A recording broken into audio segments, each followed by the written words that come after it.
Good morning, my loves. Happy Monday. Lovely day here at the lake. High today again is in the 90s. It's a little partly cloudy, but it's a nice day. It's okay. Good topic today. We're talking about grief. Everyone grieves in their own way, in their own time. So please don't judge someone because they're not grieving the way you grieve. They're not grieving to your expectations. And this is really important. I'm going to share a story that is a case file. A child I treated maybe 3-4 years ago. Young man, the family was in the UK. Dad is a high-ranking officer in the military. And very stoic family. They don't show emotion.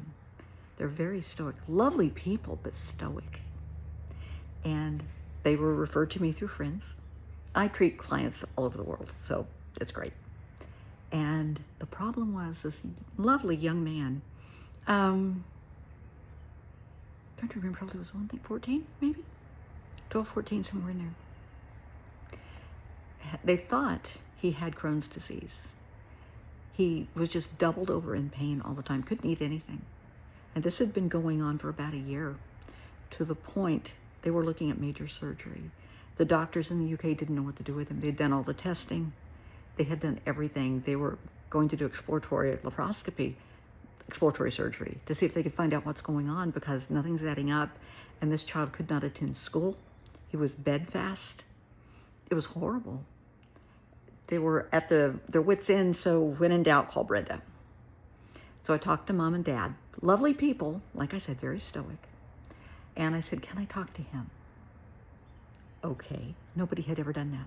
The doctors talk to Mom and Dad, they don't talk to the kiddos. Honey, it's about the kiddo, he's the patient. So I said, if you guys want to sit in the background, fine. Don't interrupt. This is a conversation between he and I. They said, okay. Very well-spoken, very, this young man had gone to private schools and he was very eloquent. Okay, so I said, so what's going on? And he explained, that he's having really bad stomach pain. He can't eat, he can't go to school, he can't hang out with his friends. He just lays in bed.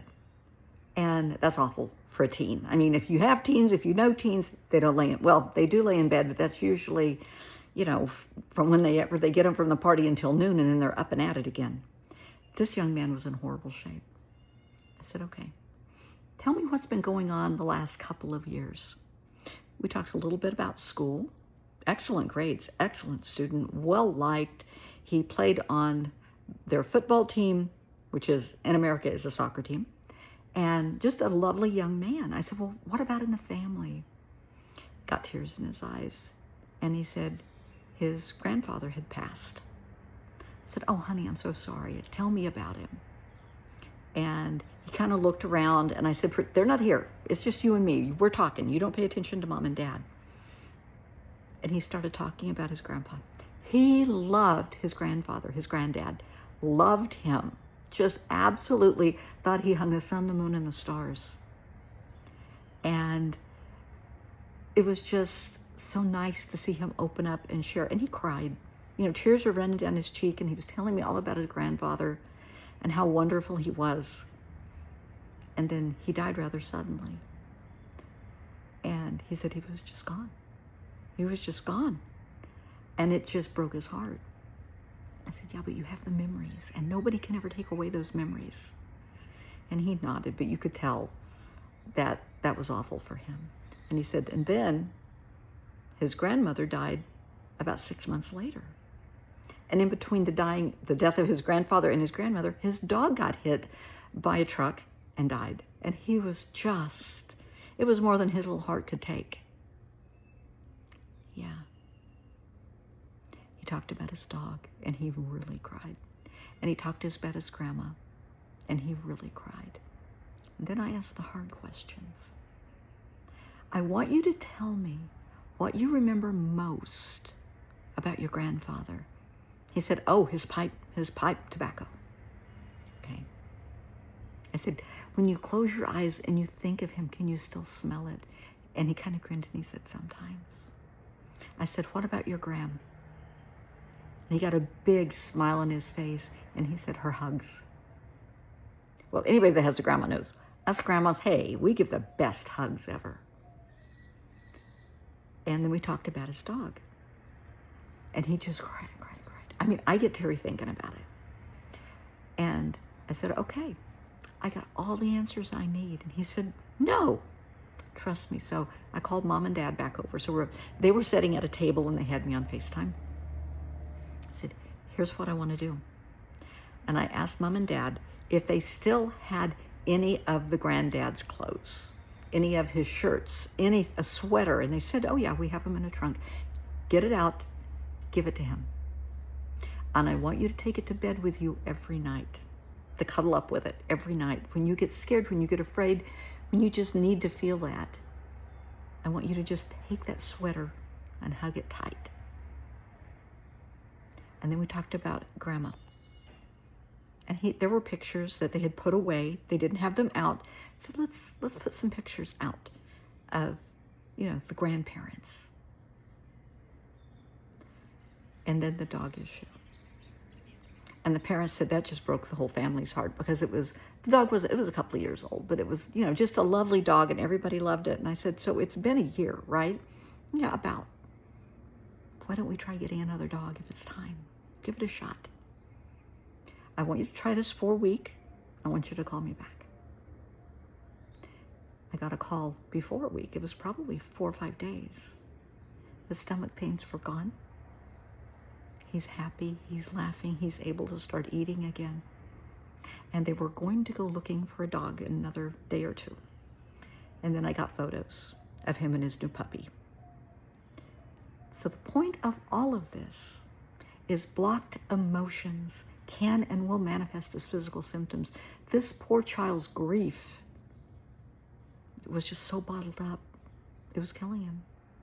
And I talked to Mom and Dad about sharing stories at the dinner table of growing up, what they were like, the grandparents were like when they were growing up. And there's the funny stories, the good stories, and just sharing and laughing. And over the holidays, put out the Christmas ornaments that remind you of them. They're still part of the family. Just because they're deceased doesn't mean they're not part of the family. Include them. Put the photos out. Talk about them. Celebrate them. It made a world of difference. The entire family started laughing again and opening up.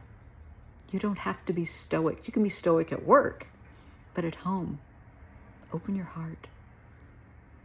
Be in your own skin. Be safe. It's your safe space. But blocked emotions can and will manifest as physical symptoms. Bad day at work, you come home and you have a migraine. You're frustrated with something or someone and you have heartburn. Maybe your blood pressure's up. Maybe you're getting ulcers. Tension in your back and neck. You need to vent. You need to have a safe place to vent. And there's all kinds of things you can do to do that. I am a safe place for a lot of people, and that's fine. But you have to have someone or some place that you can just share your heart and not worry about it getting back to somebody else. You can share your emotions, your fears, your worries, your hopes, dreams, and, aspirations, and people aren't going to make fun of you. For some people, that's their clergy, their minister, their rabbi, their imam. For some people, it's me. For some people, it's their therapist, their best friend, their dog, their cat.